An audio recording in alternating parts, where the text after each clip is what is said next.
believe is indeed a very crucial topic for many of us. Internet connectivity to all. Definitely with the entire theme of the Sri Lanka Internet Day, which is about Sri Lanka's digital inclusion, or rather, internet for everyone. How can we actually make this a reality? How can we make fast and affordable internet access available for all the citizens of this country? And to discuss about this, we have two wonderful personalities joining us for this next session. The special guest for this segment is Mr. Oshada Senanayake, who is the Director General of the Telecommunications Regulatory Commission of Sri Lanka. And this session will be moderated by none other than the Chairman of FITIS, Mr. Abbas Kamrudeen. Gentlemen, the forum is yours. Thank you, Zarindu. So, Oshada, thank you very much for accepting our invitation and joining us today for probably a very important program that we are having for the future of the digital economy of Sri Lanka. And I believe you are very well recognized as one of the movers and shakers of the whole digital economy, and certainly some of the initiatives that you've taken so far have really started, the transition that is required to make digital or technology inclusive for every single citizen of Sri Lanka. And in line with that, I would probably like to take, before we get into the element of connectivity, which is essentially what falls under your area of specialization, I would say, as Director General of TRC, I would like to dwell more upon the whole subject matter in itself. So the first question that I probably would like to get your thoughts on is, the internet is all about digital economy and digital inclusivity. What do you feel, the benefits of, we've talked a lot about the benefits of a digital economy, but in your opinion, what are the real key benefits that could be derived from a digital economy if you take the common citizen, if you take the common individual, maybe the farmer, maybe the fisherman, or maybe even the villagers, or if you take the pensioners? What is the benefit to these elements of the society from a strong digital economy? Oshada, your thoughts on that? Sure. First and foremost, thank you for inviting me, and it's a pleasure to be here at the inaugural Internet Day conducted by FITIS. So it's an intriguing question to start off, Abbas, and I'll give you an example. I'll give you a preamble on the digital economy perspective globally. So globally, if you look at it, I think the last stats I checked from 2016, the global digital economy is about $12 trillion, right? The interesting part is that if you really look at the growth spurt within the developed countries, it's about 15.5% to 18.5% of their GDP is the digital economy piece. Yes. If you look at our neighbor India, they are hitting about $250 billion. Wow. In terms of just the digital economy. We call it the digital economy, the internet economy, or the web economy. It's irrelevant what we call it. Yes. But I think the imperative as a nation which is trying to springboard and leapfrog into a digitalized environment, a digital economy, also we say as a digital nation, a smart nation, I think, Abbas, it's imperative we understand how this works. So it is not only as we perceive it, it's not just e-commerce. Digital economy has a wide cross-cut of different engagements. So if you look at the traditional economy, the digital economy is embracing the existing economy with the digitalization aspects of it. How do you empower certain aspects of current business, current governmental services, entrepreneurs, agripreneurs, as you just said as well? How do you enable them to ensure that they basically leverage on ICT and move forward? So it's not the phenomena of just doing e-commerce. E-commerce is just one pillar of digital economy, right? E-business is one, the processes as we call it, and then more importantly, the infrastructure. We'll come to the infrastructure part as well. So I think how it's important, I'll give a very simple example in this sense, Abbas. Just about 3 weeks back, I was in this area called Irudeniya, a case study locally. And for 10 kilometer stretch, there was no connectivity at all. So we're not talking about just 4G or 3G, not even basic 2G connectivity, right? I got into a conversation with a young agripreneur, and I was just asking what sort of work they do. And surprisingly, they said they cater to about 30 to 40% of the produce in Dambulla. And then I asked what's the impact on the connectivity. They said look, the biggest issue is because of non-connectivity, they just have to go to the market to figure out whether they need the stock or not, or the produce. So if they had the connectivity, they could have made the decisions of harvesting, where to bring that produce to, right? And right now there's a situation where they take the produce to a certain point and then they figure out that it's not required. What happens is eventually it's quite sad, and I asked, what do? They dump it for elephants as food. So it's a very surreal example within just 3 weeks that I saw. So I think a digital economy means not just e-commerce and enabling startups, we need to ensure it goes to the grassroots, Abbas. And how we have to do it is ensure, for example, even a very small app that they can utilize to look at the supply chain. It could be a small agripreneur growing, say, 10, 20 kilograms of cabbage or whatnot on the backyard. He or she should be able to, for example, get it on the app and basically say, look, I've got this produce. Whereas the government, for example, can streamline the supply chain, the delivery of it, or rather basically picking it up and basically even transferring the payments online to their accounts. Now that's digital economy. Then we look at the other sense of things, right? Enabling the startups to bring in a lot more digital services, right? We are talking about, there's a lot of startups in Sri Lanka, right? The pygmies and whatnot that's competing with the global giants, right? So that's another facet of it. So I think it's imperative that we take it on from a very granular level. It's not just the perceived notion of you just putting up an e-commerce site. It cross-cuts from a point of even enabling government businesses, government services, such as even the TRC. Right? I always say the government services cannot be a bottleneck. It's got to be a catalyst to push through and basically accelerate these required services in terms of the digital economy. And that's where it is. I've just given a perfect example. I mean, that's a lovely example, Oshada, because at the introduction we were discussing unprecedented levels of productivity and efficiency that you could generate through the digital economy, and you have given a perfect example even at a very ground level, how even at an agri level, how you could actually see huge levels of productivity or efficiency increases by using some basic technology. And that's just a perfect example to explain why we need this to happen, and I think you're right. We've missed maybe some of the other advances over the years, and to leapfrog and get into digital, to get into Industry 4.0, as some people call it, or digital economy or internet economy, like you mentioned, we need to do that. It needs to happen, and it's absolutely a must that it happens. And it's sometimes we tend to look at certain things from a top-down approach, but in this scenario, we really need to, I think you're especially very much focused on making sure that the bottom rung is also addressed with this whole digital element of it. So that's absolutely critical. So Oshada, I think to address this bottom rung, it's absolutely vital that we have the foundation of this whole digital economy, which is the connectivity. Because you can have everything else in place, but if you haven't got the connectivity access throughout the nation, it's a great injustice. At least to even some parts of the population, it's a great injustice. So could you just kind of enlighten us on where we stand today in terms of actual access to internet, and what are the initiatives that you are driving on behalf of the TRC to ensure that we actually reach this goal of making sure connectivity to all? Sure. If you could just tell us. So just to reiterate again, Abbas, as I said earlier, the fact that the digital economy piece is growing at about 15 to 18% in the developed countries sums up the situation. I mean, it has grown 2.5 times literally across the last 4 to 5 years in that sense. But if you look at US, it's about 30% of the GDP. China is about 13%, and I think Japan is about 8%. So that sums up where when we have a restart, we are looking at a restart as a country, right? To do that now, as you said, there's an underpinning infrastructure that's required. Now that connectivity, as you rightly said, is connectivity. Now, how do we provide it? There's so many ways and means of doing it.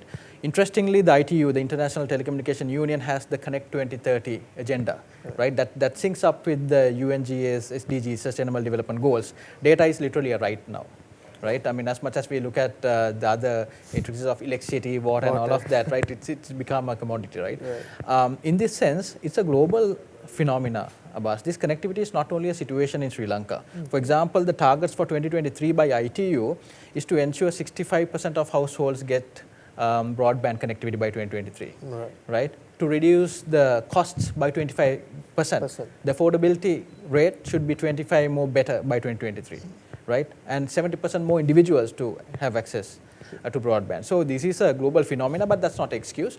But interestingly, locally what we've done is we've synced up with the same plan. So from the Telecommunication Regulatory Commission's perspective, we got going, the first thing I got going in 2019, November, as soon as I took on the reins, is to ensure we fix this connectivity piece. So that was, the first step was a staggering data collection drive that we did. We went through across all of the 14,000 plus Grama Seva Nildari Kottas, as we call it, the GNDs, through 330 divisional secretariats, because we needed to know exactly the ground situation. We couldn't only base ourselves on the network maps with all due respect to telecommunication providers, because the metrics are different. They have a metric of measuring 4G coverage on a point of population. We beg to differ. We want to look at it from a point of geography. Right? So we've understood right now, we've covered 18 districts right now in terms of data mapping, and we know exactly which areas are underserved, which areas are none-served at all without even 2G. Now that puts us in a good stead to ensure we have a scientific approach to it. So the first step we've done is, Abbas, is to ensure that the Gamata Sannivedana program was looked at in a holistic way. So the first step, last budget, it was identified as a priority project. It's a national project right now. It's not only just a project for TRC. 15 billion was invested on it or allocated. What we do right now is we are going to go on a district level basis, Abbas, right? Because the issues are far and wide. You cannot just take singular villages or areas or townships. It doesn't work like that. So what we've understood is we have to take each district by itself. So the first step we've started with Ratnapura district last November. So Ratnapura, if you look at it, it's a area covered by 575 Grama Seva Nidari Kottas, right? That has about 2,200 plus villages approximately, if I'm not mistaken.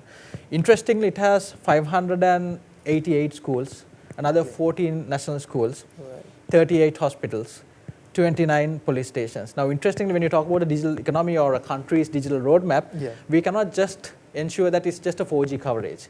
Now, what we are doing now is, Abbas, we want to ensure that there's meaningful and sustainable coverage for even the schools. Because now we are looking at the education in a much more pragmatic way. Children are never going to come into a standard classroom session anymore. I believe it's going to go back onto a blended learning experience. As much as we start the classrooms, it's going to be smart classrooms in the future, and that's what we have to enable. So Ratnapura, for example, we are looking at a very bold target of end of May. Actually, it was end of April, but because of the COVID situation spiking up, we couldn't hit that. But end of May, we are looking at hitting it. So to give an example, what we've done is we've looked at the gap analysis. What more infrastructure do we need, Abbas, to cover all of the villages, all of the townships within Ratnapura? So that requires 36 more towers.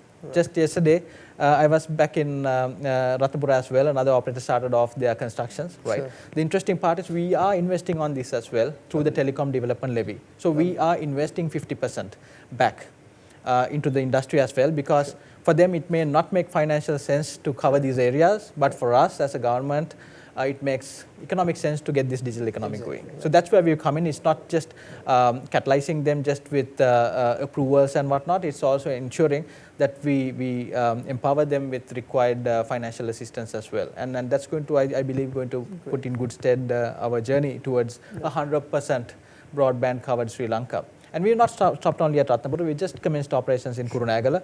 So we identified 54 new tower infrastructures for Kurunegala as well.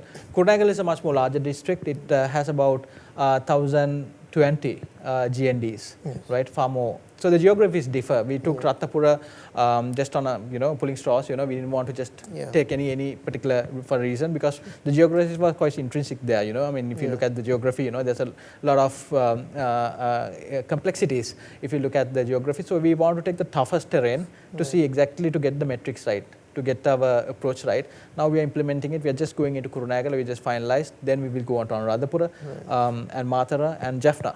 This is going to be the fifth. So this just a quick example. I believe it's an imperative. I mean, if we cannot get this right, Abbas, I don't think the digitalization roadmap or the vision is going to be a success. For sure. We are talking about, as we talk about it, the next generation. The education has to be empowered.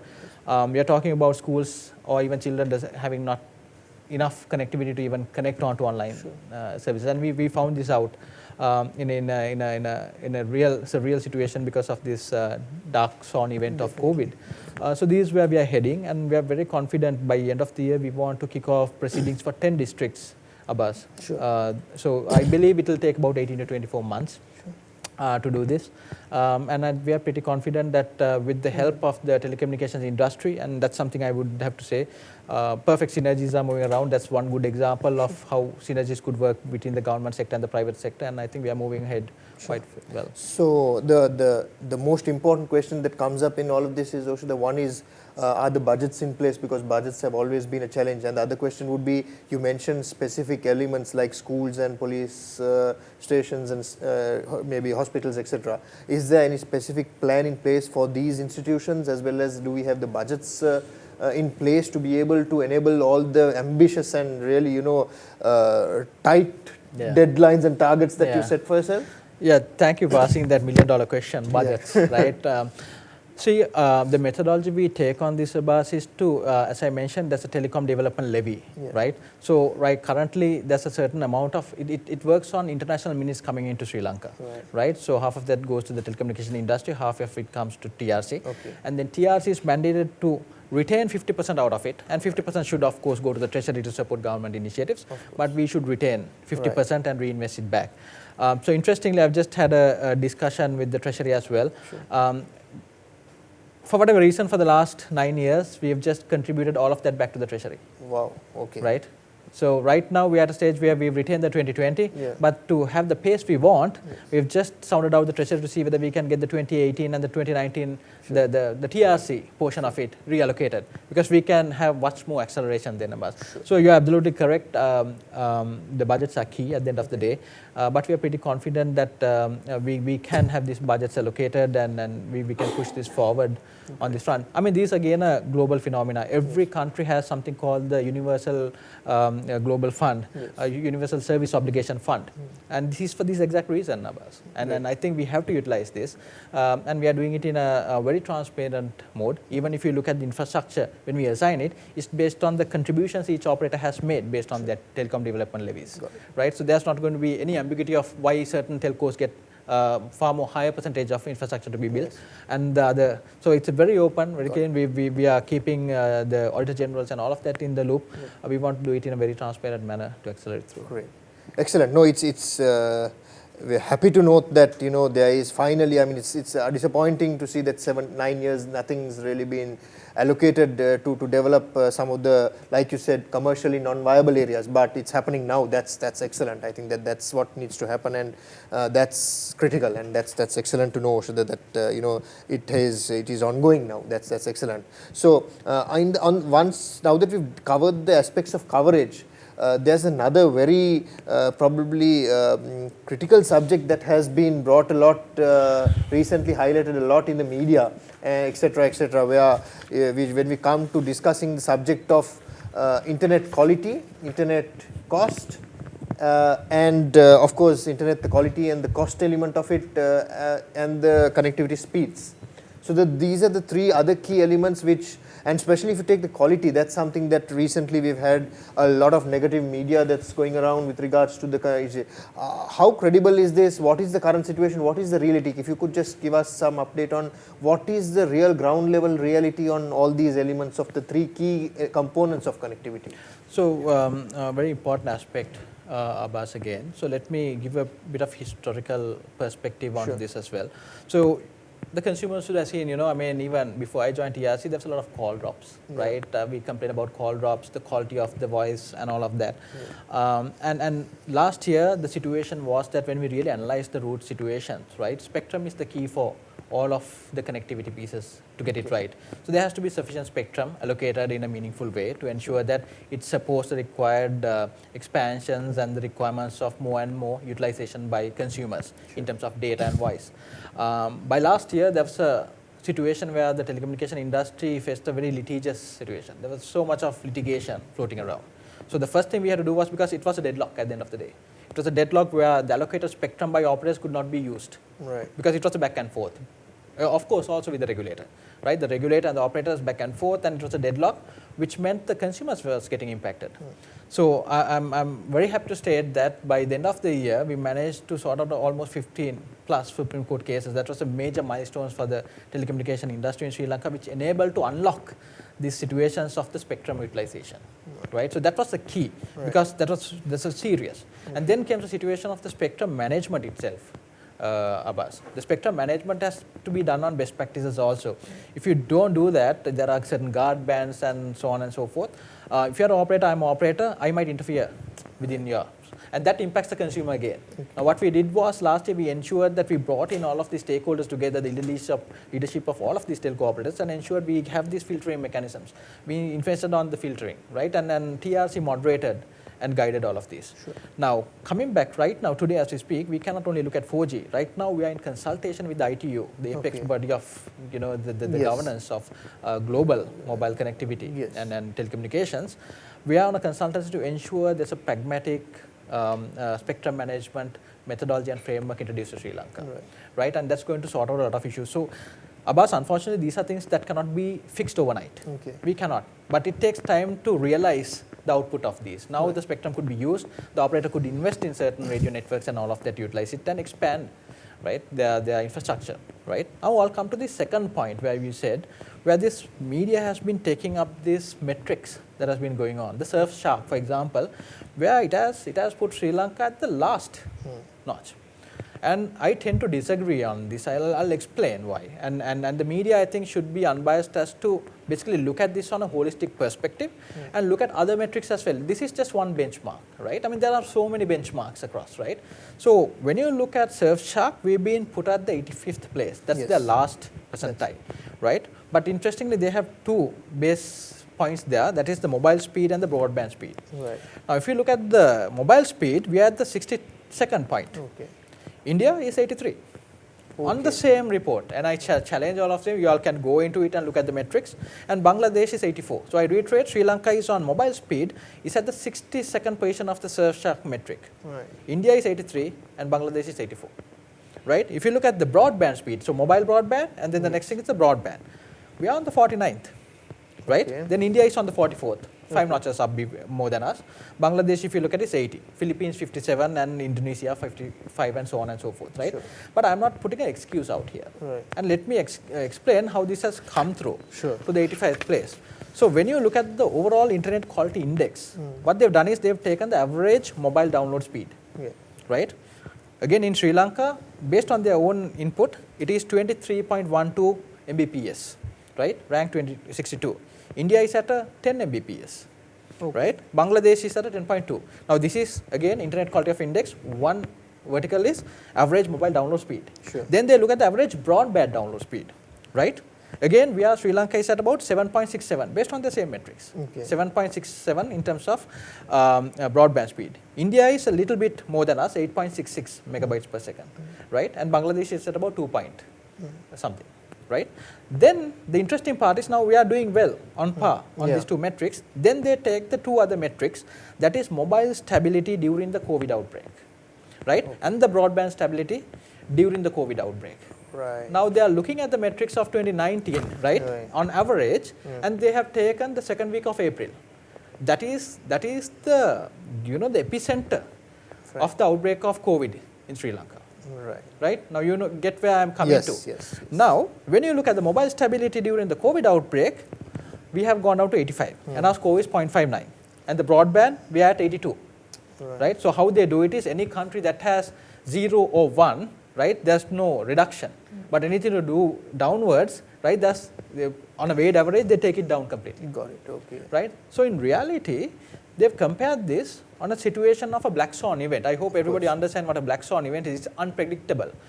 So let's appreciate the good things during this. We had an infrastructure, right, that took on 35% more traffic overnight, Abbas, last April. We had situations where we were getting calls from the likes of the northern sector, where the startups couldn't connect because the base stations couldn't handle the load speeds. Because this was overnight, our student base went to study from home overnight. Our work had a huge cultural shift. Our corporates went to work from home. Now this was something, it's a forced digitalization, which I think is really good, Abbas. But what we need to realize is the telecommunication industry, right, also held up, right? This didn't crash because we held up this imperative to run the essential services, which was the telecommunications. Literally, we were sitting overnight, even basically processing police curfew passes for the industry, right? I mean, the TRC staff was literally overnight handling curfew passes because we couldn't stop the movement because there was breakdowns, we had to increase capacities. Now, again, my point is, Surfshark is just one industry metric. Yes. But then we've got the Ookla speed tests, right? We've got the cable.co.uk and the GSMA. GSMA is the apex body for mobile operators across globally. The global mobile telecommunication apex body is the GSMA. So based on the GSMA, right, we are out of 192 countries, 170 countries, we are on the 105th. Right. That's on the third quartile, Okay. right? We are not at the last. If you look at the Economist Inclusive Internet Index, right, of 2020, right, out of 100 countries, we are on the 58th position, Wow. right? So my point is, again, if you are going to look at this metric only, I think that's unfair. Right. I think then let's look at all of these. Sure. We should publicize all of All these of and these. let the public take a fair opinion. Right. Now, why are we as a nation just only taking the negatives, right? Why are we only taking only 1 point? So for me, then that's not factual. Of course. Right? But of course, Abbas, I don't want to put an excuse as a regulator. Sure. I believe we have a lot to improve on quality of services. And that's why after 18 years, just 2 weeks back, we've introduced and gazetted the quality of service rules for voice. Lovely. Now, it's just not voice communication. It goes up to a level of, for example, if you call a service provider on a downtime or whatever, it gives a metric of even the time that you should be on the call. Right. The IVR transfers yeah. and all of that we are going to measure because we Right. believe that a consumer on a breakdown shouldn't be waiting and listening for unsolicited advertising for another 10 minutes, Exactly. right? So it goes up to that level. We've set KPIs for dispute resolutions for the first time. And right now we are coming to broadband. So my point is, Abbas, we've looked at the root causes. We've fixed the spectrum. We're now looking at getting the proper frameworks right. We're looking at the investments. So you can't do this overnight. Sure, You know, there have been, I accept it, that there's been areas that has been neglected. Understood. Right? But we are working hard day and night. I mean, you know, we are getting this fixed up. But again, coming back to this QoS point, I personally think also I'm not happy at the current stage we are in, but neither are we the last in the world. Understood. Right? And we can certainly come on to the top. Sure. Right? And the third point you mentioned is the affordability. Yes. Right? On the affordability, I want to give some stats on this as well, where we talk about the fact that we are always quite expensive. Yes. Again, two metrics in the world. It depends on the cycle of investment that telecommunication industry is in each cycle. Right now, we are pushing the industry to do heavy investment. And I said, look, don't even look at drawing out the dividends right now. Please invest back, right? Yes. The latest ITU reports, again, the public can go out and check and download this for themselves. The latest ITU reports from 2019, right, for broadband connectivity, we were on the 29th rank for affordability. That means we are the 29th cheapest country. Once we now, 2020, we've introduced the work from homes and the study from homes. And by the way, the e-Takshala, the e-learning platform of the government is completely free of charge. I think it's first in the world, right? 2020, the latest report, Abbas, we've come to the 20th, the top 20th. In terms of the affordability of broadband. For voice mobile, we are from the 9th rank, we are the 7th cheapest right now. Right. Right? So it's not what it seems, you know. I mean, we always like to get the best rates. Again, I think it's a balance between investment plus the affordability, and these are things that we are working on. Sure. Great. Excellent. I think so. Your message is very clear for those keyboard critics that if you're really studying a report, study all the reports around you, as well as just try to go in depth and try to understand if there's some report put out, because very clearly the report that where we've been ranked so low in internet quality is primarily to do with the fact of how our infrastructure reacted to an unprecedented COVID situation. Exactly. And if not for that, we would be, of course, we are doing quite well comparatively. Not as good as we would want to, but we are definitely not right at the bottom. Great, excellent. So in terms of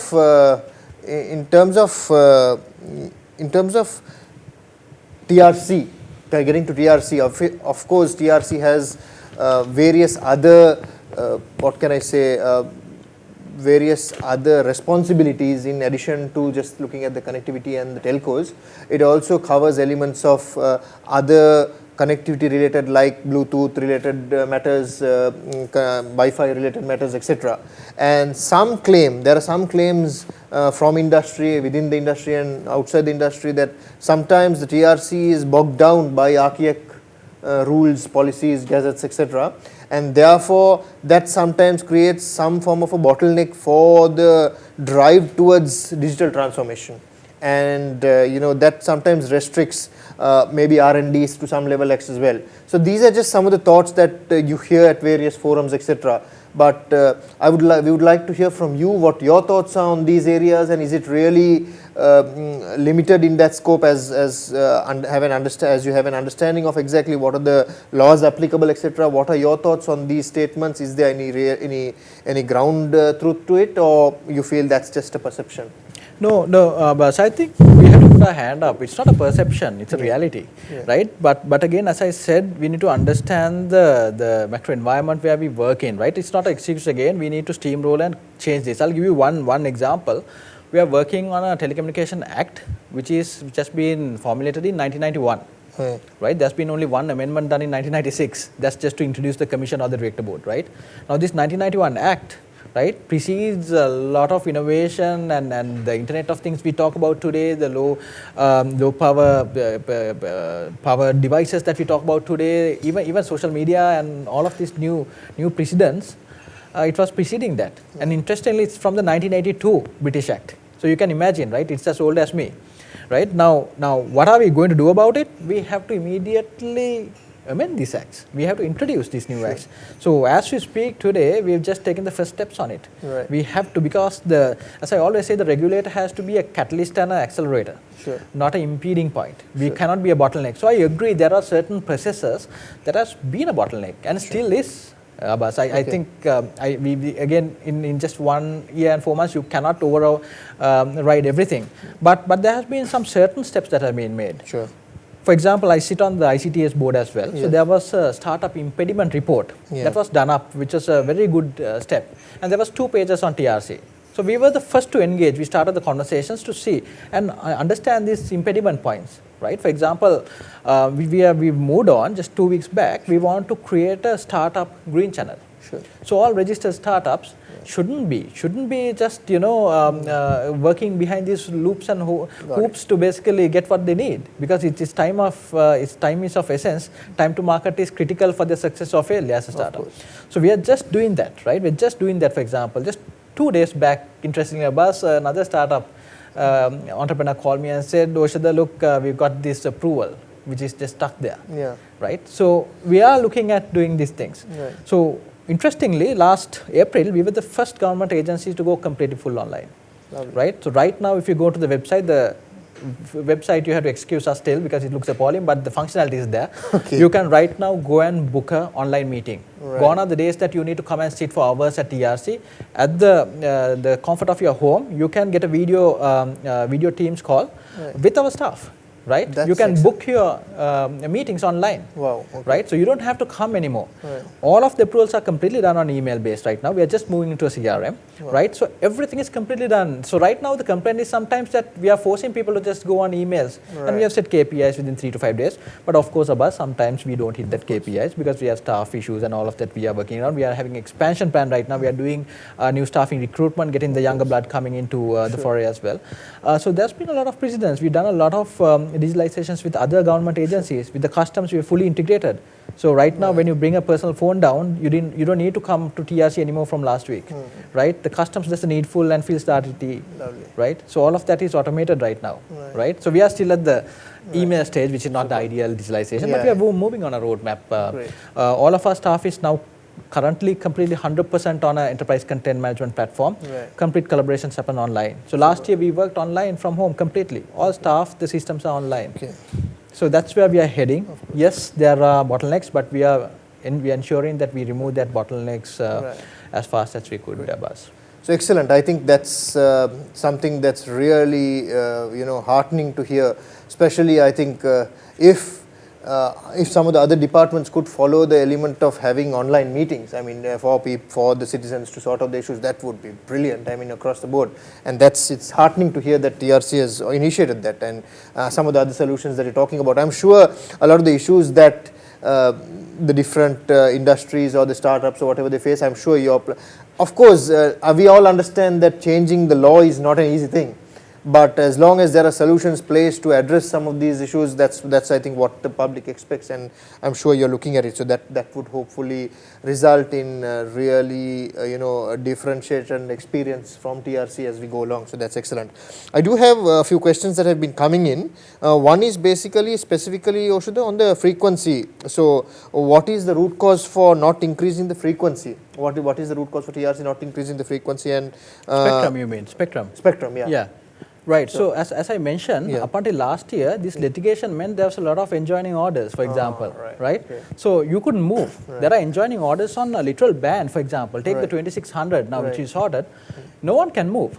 You cannot allocate any band, right? So technically, we were at a situation if we didn't sort out those issues, right? For the next 5 to 10 years, I don't think we would have moved, right? So I think again, the industry came into mid-ground, the TRC facilitated, and I should personally, thank His Excellency, the President as well, for taking onus, because TRC is under him, and he facilitated and said, look, this is where it has to go. We have to sort out all of these impeding issues, and let's move on. So based on his direction, we started these conversations. It of course took a year, but by November, we've pretty much literally done everything now. So we've allocated new spectrum for almost all the operators right now. So there's no excuse from the operators. That's what I said. Right now, Abbas, for quality of service improvements, there's no excuse. But we have to admit, a couple of years back, we had our own bottlenecks to sort out for the industry, right? But I think right now we've set that open turf. I mean, there's enough spectrum that's allocated. They can do the expansions. There's no excuse anymore. I can confidently state that. And then we fixed. There's enough spectrum that's been allocated right now. That's really great. That's really great to know.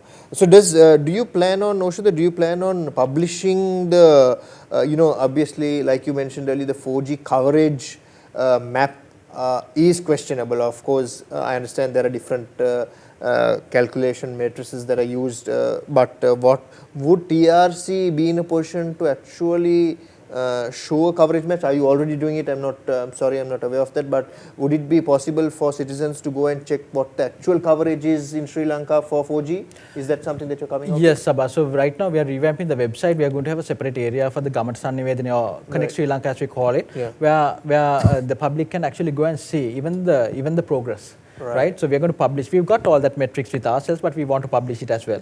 We've gone into a level of, as I said, the GNDs, the Gramanidari areas. So even if it's a public from that particular area, they can figure out whether they are being looked at or not. It's that area. Now, yesterday I was at Ulagama, and then there's a couple of people who came in and asked, is our area covered? Which I opened on my phone and showed, look, here's the area that you, Dalupota. Is it covered? So they can say. So we have marked it, whether it's now, there are 4 mobile operators, so this Dialog, Mobitel, Hacho, Airtel, we have the ends or the Ys. So we know exactly which operator is prevalent, or whether none of the operators are prevalent in that area. So all of that we are going to publish, and also we are going to have a progress dashboard where they can also see in that particular district what is the progress. There's a lot of requirements or demands coming in from the consumer with regards to unlimited internet. What is the feasibility of providing unlimited internet? What are the limitations, and what are your plans as TRC for unlimited internet? So good timing for that question. So by March 1st, we wanted all operators, we gave a directive to all operators to come back with options for unlimited internet in Sri Lanka. Right? And again, I'm glad to state that almost all the operators have complied. Literally all operators have complied and come back with unlimited packages that they're going to introduce. Lovely. Right? Wow. But what we need to understand is also, Abbas, we are at a stage, again, as I said, we are having a throughput increase of 30% traffic on our networks. So these are very scientific approach we have to make. Right?